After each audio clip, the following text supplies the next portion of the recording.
आपका मेज़बान डॉक्टर नवीद और आप इस वक्त देख रहे हैं 72 न्यूज़। आज मैं जिस शख्स से आपको मिलाने जा रहा हूँ वो किसी तारफ़ की मोहताज नहीं है। ख़ास तौर पे बिज़नेस कम्युनिटी के लिहाज से सियासी थोड़ा सा भी इनके साथ अटैचमेंट है और ख़ास तौर पे हैदराबाद से बिलोंग करते हैं।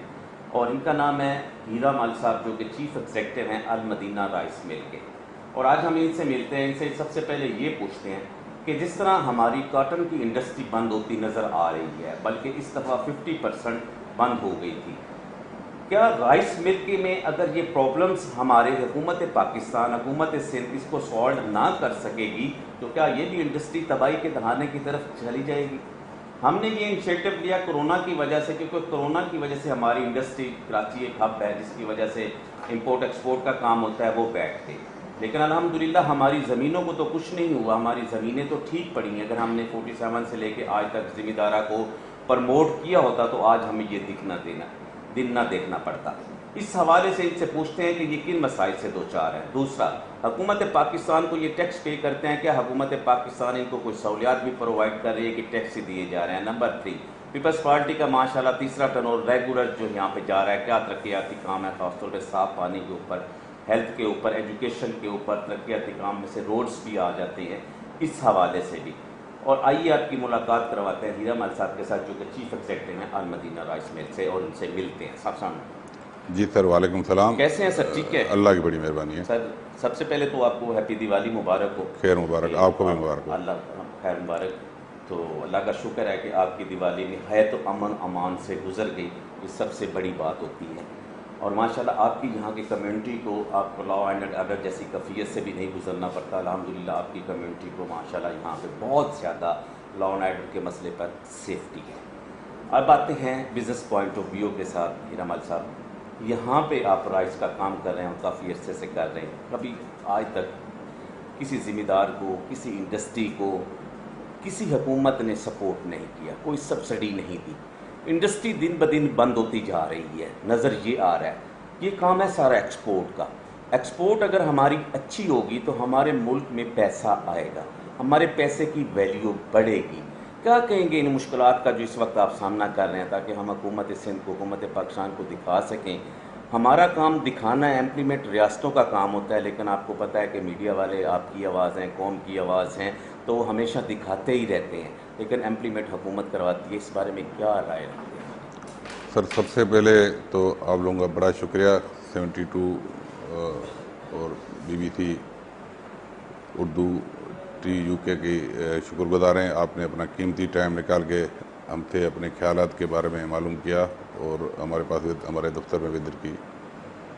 सबसे पहली बात ये कि यहाँ पे हमारे पास सबसे बड़ी जो कमी है वो है अवेयरनेस की कमी। जो हमारे पास गवर्नमेंट या बैंक, ख़ास तौर पे जो स्टेट बैंक है, वो जो पॉलिसीज़ बनाती है, हम छोटी जो स्मॉल इंडस्ट्रीज़ वाले हैं या ये जो हमारे ग्रोअर हैं, तो एक तो हमारे पास अवेयरनेस नहीं है। दूसरी बात ये है कि जो पॉलिसीज़ बनती है उसकी इम्प्लीमेंटेशन नहीं होती है। तो ये जो एक स्पेस है जिसकी वजह से हम छोटे मिलर और हमारे काश्तकार वो काफ़ी मसाइल से उनके मसाइल उनको दरपेश हैं। और दूसरी बात ये कि हमारे पास जो बेसिकली जो एक्सपोर्टर हजरात हैं वो हमारे मिलर हजरात से कोई इतना बड़ा ख़ास तावन नहीं करते हैं। तो उनके जो अपनी पॉलिसी हमारे ऊपर जो यानी कि ज़बरदस्ती जो हमारे पास वो लगाते हैं, उन पॉलिसी का हमारा सीधा असर हमारे ग्रोअर को तरफ पड़ता है।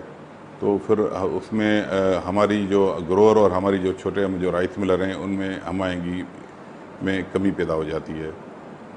और इसके लिए हम हुकूमत सिंध को और वफाकी हुकूमत को कहेंगे कि भाई आप एक तो हमारे पास यहाँ पे जो बेसिकली जो लोगों को अब जैसे ये डीजल के रेट बढ़ गए हैं उसके काश्तकार को काफ़ी दरपेश मसाइल होंगे। दूसरा, सीड जो है ना वो भी अच्छी क्वालिटी में यहाँ पे लोगों को प्रोवाइड नहीं होते हैं। तो उन पे एक जो है ना वो अवेयरनेस का एक माहौल पैदा करें और नीचे ग्रोअर्स को अगर वो जो भी सब्सिडी देंगे उससे फिर हम ऊपर तक इसकी बेनिफिट सबको मिलेंगे।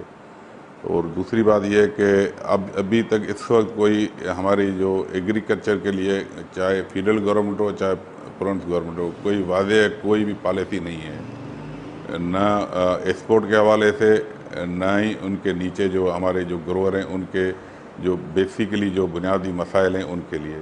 तो हम आपके चैनल के तवसल से हुकूमत सिंध और फेडरल गवर्नमेंट को कहेंगे, तो जो भी आपको सब्सिडी देनी है या जो भी आपको वसाइल से जो भी फैसिलिटी प्रोवाइड करनी है, पहले हमारे ग्रोअर को दिया जाए, क्योंकि हमारा ग्रोअर अगर खुशहाल होगा तो हमारी इंडस्ट्री भी खुशहाल होगी। दूसरा एक इस वक्त सबसे बड़ी आपके लिए प्रॉब्लम्स क्रिएट हो गए, जो कि मैं देख रहा हूँ मुख्तलिफ लोगों से मुलाकातें हुई हैं, ख़ासतौर पे मोस्टली आपके कम्युनिटी के लोग जहाँ पे सर्वाइव कर रहे हैं, तो वो है बैंकों का जो लोन है उसके ऊपर परसेंटेज की बात हो रही है कि एक्सपोर्टर को ये लोग 3% दे रहे हैं और आप जैसे जो यहाँ पे मेन किरदार अदा कर रहे हैं उसको 12% 11% पे इंटरेस्ट जो है ना लिया जा रहा है। इसमें ये बैंकों की या स्टेट बैंक की जो पॉलिसीज़ है ये आपके लिए एक ज़्यादती का सबब नहीं है? नहीं, ये असल में मैं जैसे मैंने आपको कहा ना, असल में अवेयरेंस की कमी है। तो इस तरह से जो स्टेट बैंक है वो ज़्यादातर फैसिलिटीज़ करती है एक्सपोर्टर की। तो मैंने पहले भी कहा कि जितनी फैसिलिटीज़ दी जाती हैं वो एक्सपोर्टर्स को दी जाती हैं, हम छोटे मिलर और हमारे काश्तकारों को नहीं दी जाती है। तो इसीलिए मैंने फेडरल गवर्नमेंट और जो प्रोविंस गवर्नमेंट को मैंने गुजारिश की कि आप हमें जो फैसिलिटी प्रोवाइड करेंगे तब हमारी ग्रोथ होगी। हमारा जो अब देखें ना, अगर परसेंटेज इस वक्त उनको 3% देते हैं, हमें देते हैं कायबोर प्लस 3 देते हैं, यानी कि वो तकरीबन 10-12% बन जाता है। उसी के बाद तो वो बर्डन किसके ऊपर पड़ता है? सारा हमारे ग्रोअर के ऊपर पड़ता है।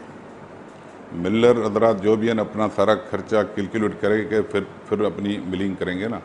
तो जितनी फैसिलिटी ये मिलर को देंगे वो हमारी फैसिलिटी सारी हमारे ग्रोअर को जाएगी, हमारे काश्तकार को जाएगी। एक्सपोर्टर को ये जो देते हैं, ये फैसिलिटी देते हैं, तो वो उन्हीं तक महदूद रहती है, उसकी नीचे लेवल तक कोई डिवाइडेशन नहीं होती है। सर, महंगाई का एक तूफ़ान सा बरपा है, ख़ास तौर पे आवाम कह रही है, ये मैं नहीं कह रहा या आप नहीं कह रहे, जितने भी टोटली आवाम से हम लोगों ने मुलाकात की, ख़ास तौर पे ख़वातीन हज़रात जिनका इनकी वजह से किचन डिस्टर्ब हुआ है। ख़ास तौर पे एक सैलरी पर्सन है कि वो 30,000 या 40,000 रुपये सैलरी लेता है, 10,000 रुपये वो अपनी मिसेस को देता है कि किचन के लिए। तो महंगाई का तनासब में इतना इजाफा हो चुका है कि ख़ास तौर पे ख़वातीन का जब हमने इंटरव्यूज़ किया मुख्तलिफ मार्केट्स में जाके, तो वो रो रही थी कि हमारा सैलरीज जो है ना वो इंक्रीज़ नहीं हुई, लेकिन महंगाई का जो तनासब है वो बहुत ज़्यादा हो गया। उसकी क्या ख़ास वजह है? देखें, एक तो जो हमारे पास रीज़न बताया जाता है वो तो इसकी डॉलर की डिवैल्यूशन और जो रुपए की जो गिरावट है उसको बताया जाता है, लेकिन बेसिकली इस वक्त जो कोई 6 या 12 महीने गुजरे हैं, जैसे हमें नीचे, यानी कि हमारी एक स्मॉल इंडस्ट्री भी है, लेकिन हम देहाती लोग हैं, हम देहात में कारोबार करते हैं। तो बुनियादी तौर पर एक बड़ा जो एक सितम, हम उसको अगर सितम कहें कि ये कि लोगों को अपना बजट बनाने की भी मोहलत नहीं मिलती है। नहीं, रात को लोग सोते हैं तो चीनी होती है 110 रुपये किलो, सुबह वो चीनी हो जाती है 130 रुपये किलो। अब तो 160 रात तक भी गई है। 31 अक्टूबर को, 1 अक्टूबर को इनको पेट्रोल और डीजल को रेट बढ़ाने थे या कम करने थे। अब लोगों ने अपने बजट बना लिए सारे, तो चलो भाई अब 15 दिन के लिए हमें छूट मिल गई है, पेट्रोल और डीजल के रेट नहीं बढ़े। अब 5 तारीख को ये इन्होंने इसको डीजल और पेट्रोल के रेट बढ़ा दिए। अब लोगों को बजट बनाने के मौके नहीं मिले। उससे ये होता है कि हमारे जो जैसे यहाँ पे जो कनेक्टेड जो बिजनेस और ग्रोअर हैं या जो कनेक्टेड लोग हैं, उसमें आपस में फिर वो तलखी पैदा हो जाती है कि भाई आपने ये चीज़ें गिरा दी, ये चीज़ें कम कर दी रात के बीच में। अब असल मसला तो ये है ना कि अगर डीजल और पेट्रोल बढ़ेगा तो उसका असर तो हर चीज़ पे पड़ेगा ना, उससे रिलेटेड जितने भी चीज़ें सारी में पड़ता है। तो हमारे पास भी हमायगी कम होती है महंगाई की वजह से। तो मैंने पहले भी कहा कि अब ये चीज़ें हमारी पब्लिक को ये समझना चाहिए कि पॉलिसी भी बनाना हमारे पॉलिटिशियन का काम है, यानी कि जो हमारे पार्लियामेंट है उनका काम है, और जो रूलिंग जो जमायतें होती हैं उनका काम होता है। सर, आप देखें यहाँ पे चाहे हमारी नेशनल असम्बली है, चाहे हमारी सूबाई असम्बली है, मोस्टली हमारे ज़िम्मेदार वहाँ पे बैठे हैं, बड़े बड़े बिग ज़िम्मेदार लैंडलॉर्ड बैठे हुए हैं। लैंडलॉर्ड बैठे हुए हैं। लैंडलॉर्ड वहाँ पे हमारी आवाज़ क्यों नहीं बनते, वो क्यों नहीं असम्बलियों में आवाज़ उठाते। हम यहाँ से उनको वोट सेलेक्ट करके असम्बलियों में पहुँचाते हैं, किस लिए पहुँचाते हैं कि वो हमारी आवाज़ बने, हमारे अवाम के मसाइल्स को जो है ना वो हल करें। ये क्यों नहीं करते, उसकी क्या रीज़न है। आज तक सिर्फ एक बंदा जो कौमी असम्बली के डाइस पे, वो भी मुजफ्फरगढ़ से, पंजाब से बिलोंग करता था, उसने आवाज़ उठाई ज़मींदारा के ऊपर से, नहीं तो आज तक किसी भी नहीं, यहाँ इंटीरियर में हो गया, चाहे आप इंटीरियर कह रहा हूँ, सिंध असम्बली हो गई, पंजाब असम्बली हो गई, बलोचिस्तान की असम्बली हो गई, किसी ने भी आज तक जो है ना आवाज़ नहीं उठाई। सर, इस आपके सवाल को मैं इस तरह से कवर करूँगा कि लैंडलॉर्ड कोई आज असेंबली में नहीं गए, ये तो पाकिस्तान बनने से आ रहे हैं, ठीक है ना। और महंगाई भी जो है वो भी एक तनाव से बढ़ती जाती है, वो हर मुल्क में बढ़ती है।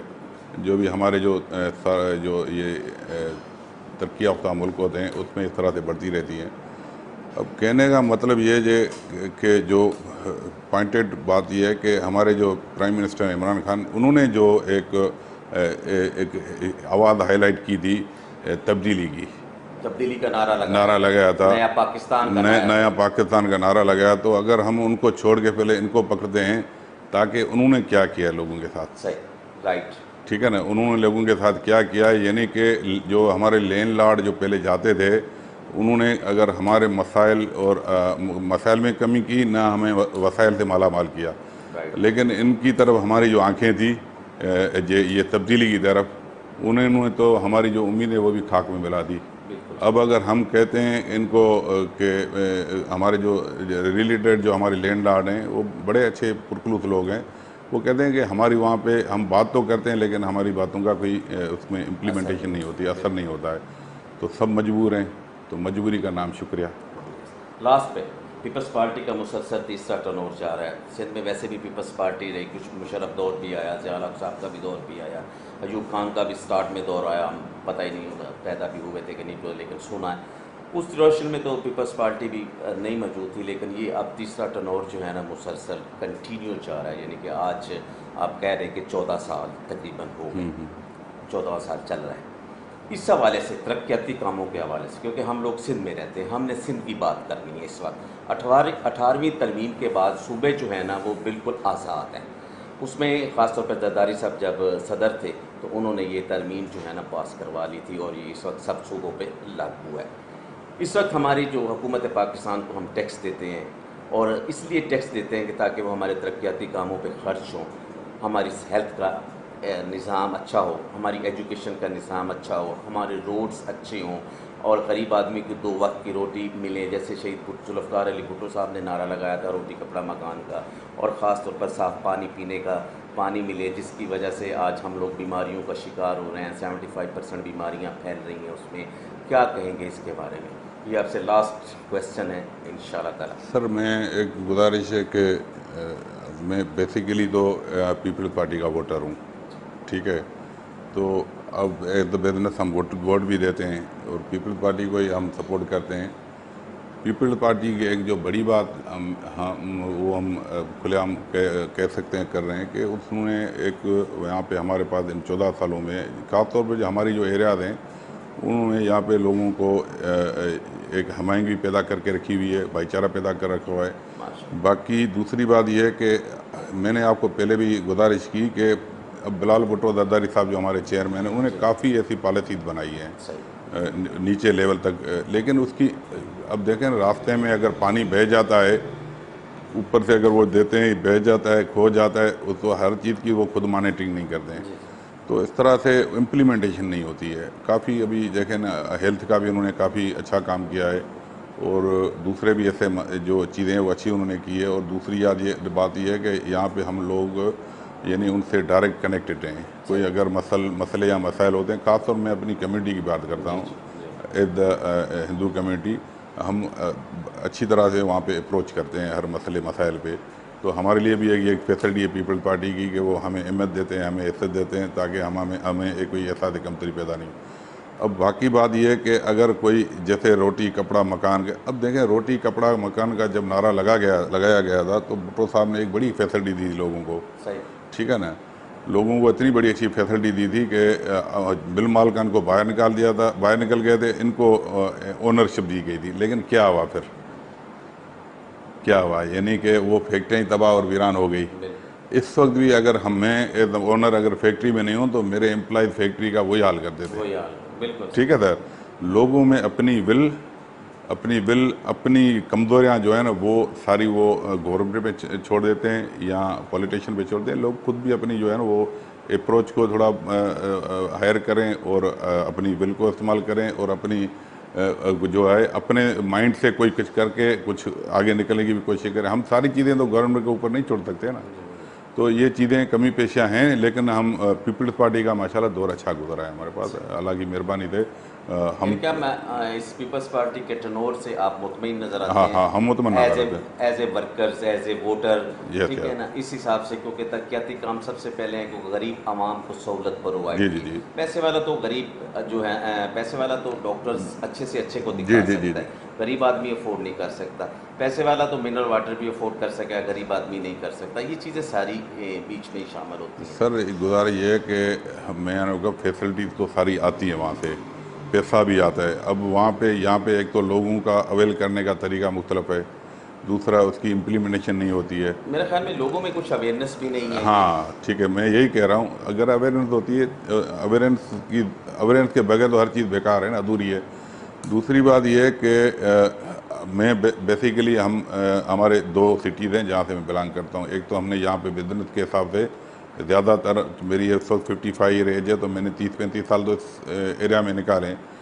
अभी जो पीपल्स पार्टी दौर में हमारी सिटी के सुजाल के अंदर जो रोड्स यहाँ ये ड्रेन का काम हुआ है, वो लास्ट टाइम कभी ऐसा अच्छा नहीं हुआ था। नहीं, अच्छा, बहुत अगर हम वहाँ पे जाएं थाना बुला खान में, तो उधर भी वहाँ पे भी हमारे MNA मलका सिकंदर साहब, तो वहाँ पे भी जो उन्होंने अभी जो पीपल्स पार्टी के दौर में जो काम किए गए हैं वो नहीं किए, पहले नहीं किए गए थे। मलक सिकंदर साहब ने बड़े अच्छे काम किए। हाँ बिल्कुल, मलका के अंदर हमारे सिटी में बड़े अच्छे काम किए हैं। सिकंदर साहब और के हमारे अभी भी जो हमारे जो इसके माइनॉरिटीज़ के मिनिस्टर हैं ज्ञानचंद ईसरानी साहब, देखें वो कितनी उनकी सारी एक्टिविटीज़ हैं, वो थर जा रहे हैं, वहाँ जा रहे हैं। तो मतलब कहना कि हमारी सबसे बड़ी बात यह है कि हमारी अप्रोच है। अप्रोच ये है कि हम अगर हमें कोई मसाइल हैं या हमें कोई तकलीफ, यानी कि मसाइल मुख्तलिफ़ किस्म के मसाइल हम वहाँ पे पहुँचाते हैं, हमारे देर सवेरे हल हो जाते हैं। बाकी ये है कि जिस तरह से हम कहते हैं कि भाई हमें वो यूरोप वाला माहौल, वो हमें नहीं मिला यहाँ पे।